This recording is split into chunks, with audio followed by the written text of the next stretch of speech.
Hey there, true crime friends. We're back together again. It is lunchtime. Get your fork, get your napkin, put on your noise canceling headphones, honey, because it's time. I'm ready. The story I have to tell you today. Amber Andrews, she's a mess. But look, I like you like me, and to show your like, hit the like button. That's how we know we like each other. Me and you, we go together now. We're like going steady, especially at lunchtime. So go ahead and hit the like button, and then I'm gonna tell you all about Miss Amber. But first, this story of Snap starts with this dude named Van, right? Van's sitting in his house minding his own business, and his good friend Justin calls him up. And it's like, bring, hey, what's going on? And Justin's like, hey, can you come to my house for a minute? Van is like, yeah. Okay. So he goes to his house, and he's looking around, and he's like, wait, it's very messy in here. Why is this so messy? Is that blood? And Justin was like, yeah, can you help me dispose of this body? Look, stop. This whole story would have stopped for me right here. I would have been like, sure, let me make a phone call first. Hello, 911. This fool got a dead body over here.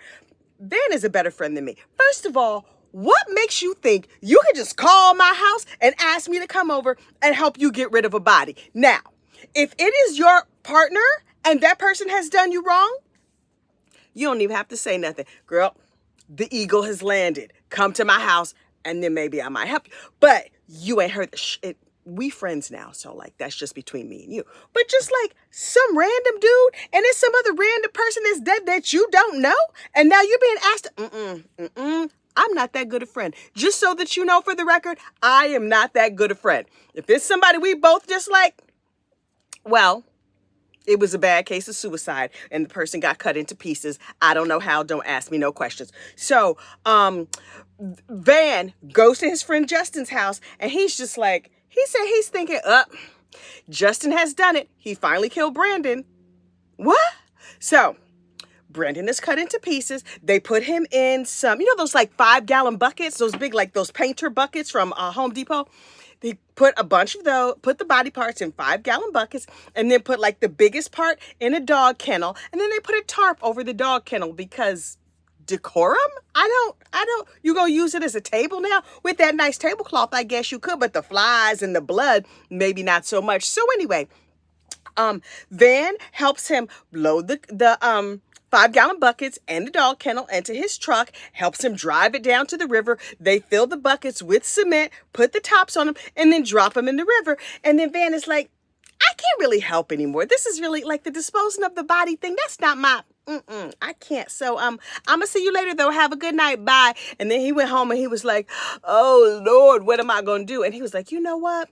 If I don't tell anybody later, this could come back on me and I'm not going to do good in prison. So I'm going to go talk to a defense attorney. So he goes and gets a defense attorney, which is really, really, this is the first time in a true crime case I heard somebody actually do something smart that was going to be useful long term.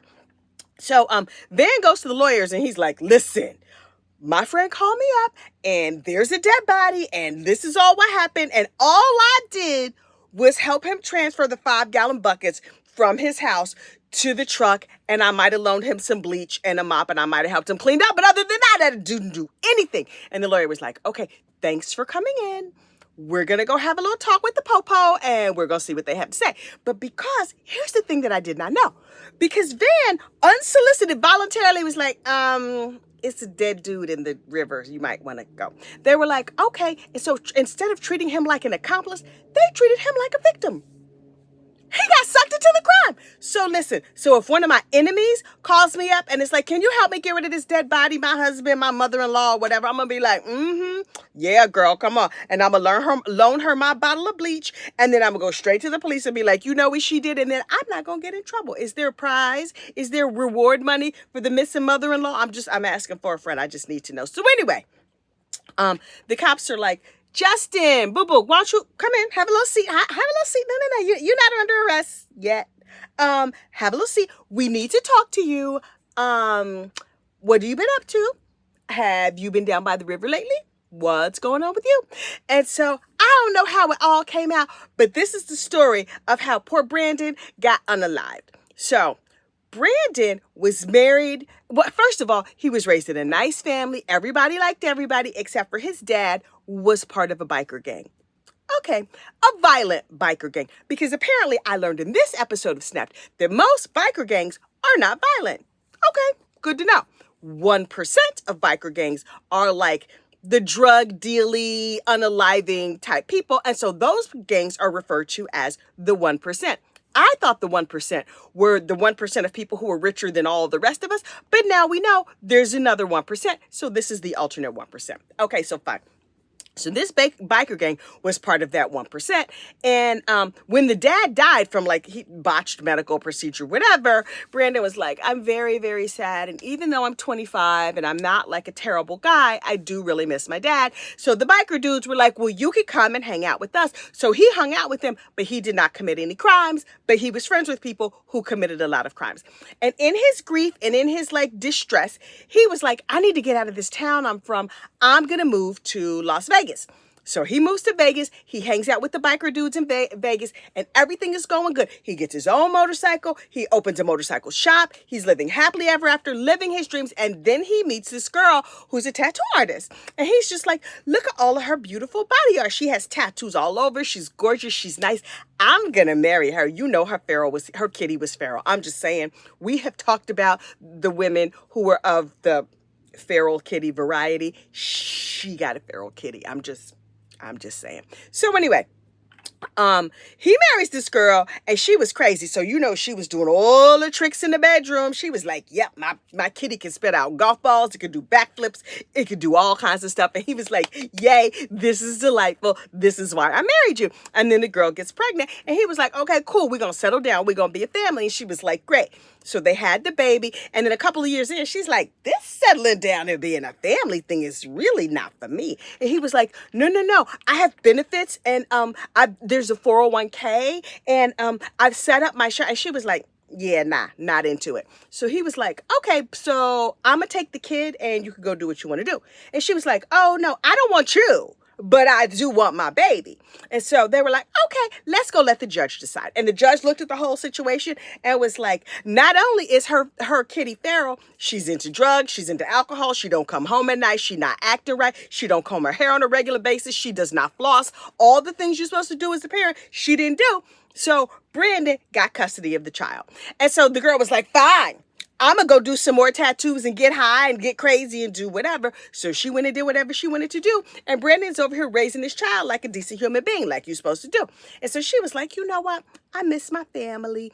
Let's get back together. Me and you, we're going to get back together and we're going to live happily ever after. Okay? And Brandon was like, your kitty was awful nice. And so I do miss the feral kitty because the vanilla girls make dinner every night. There's pot roast. Every time I open that oven, there's another pot roast in there. But they don't do butt stuff. So I'm going to get back with you. And so she was like, okay, let's be family. And he was like, okay, we're going to be family. She said, but first, before our beloved child, Brando, they named this baby Brand. Why would you name a baby? Okay, whatever.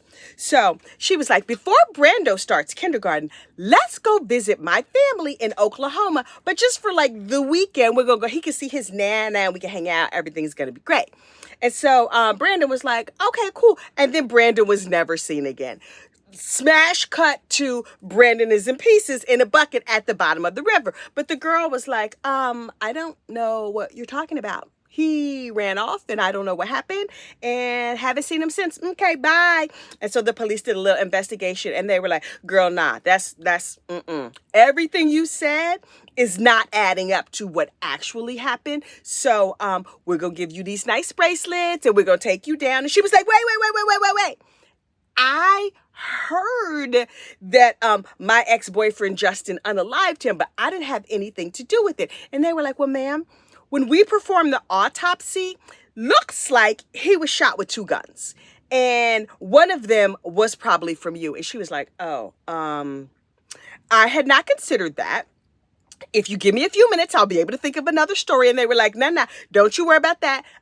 You gonna go to jail. And she was like, but I didn't do anything. Also, do they have tattoos and liquor in prison? Because I might be able to make this work.